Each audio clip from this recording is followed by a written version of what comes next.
Со момците од својот бенд и придружните вокали Северина помина убава вечер во познат скопски ресторан, наздравуваше со бело вино, ја покажа полната трпеза со солени специјалитети, а потоа и десертот што го спремиле за нив.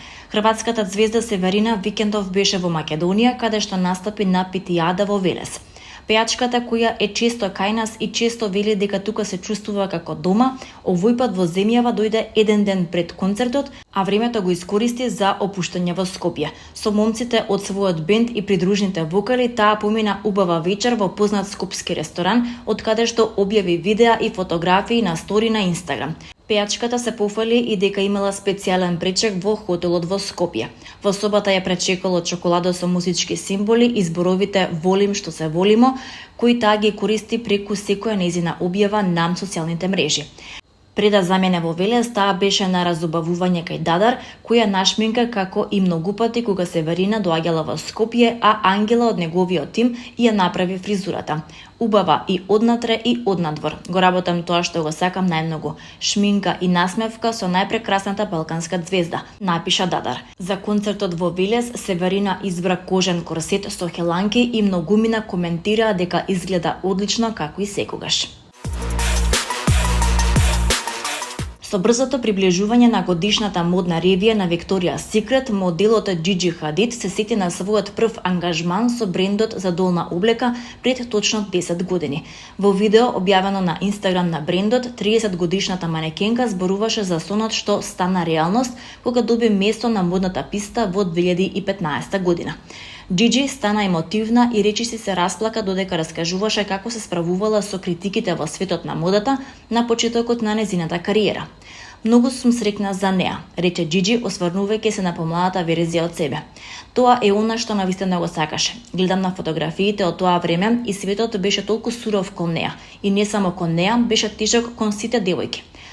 Беше одлично време, заслужував да бидам таму и ќе продолжам да се враќам на таа ревија. Многу сум среќна за таа девојка што ја доби својата прва ревија и за мене како тинејџерка што ја гледав таа ревија, продолжи Джиджи. Моделот ќе прошета на овогодинешната модна ревија која ќе се одржи на 15 октомври.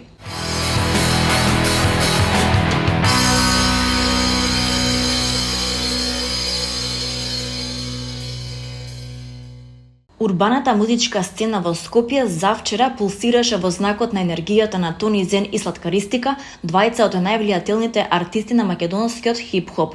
Со големиот концерт во спортскиот центар Борис Трајковски, тие ја потсетија публиката во преполната сала на нивните хитови, но и одадоа почит и изразија сочувство за загинатите во стравотниот пожар во Кучани, порачувајќи никогаш да не се повтори.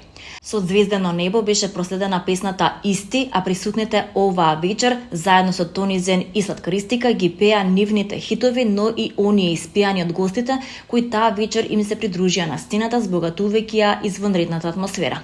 По повеќе од 18 години од револуцијата што Тони Зен и Сладкаристика ја започнаа на македонската хип-хоп сцена, вечерта беше продолжување на музичката приказна која никогаш не пристана да одекнува. На сцената се слушаа "Моето мало", за Ново Лисича, "Насмевка", песна посветена на синот на Сладкаристика, "Спушти се долу", по која е насловен концертот, "Скандал", "Казна", "Океани", "Бас" и многу други.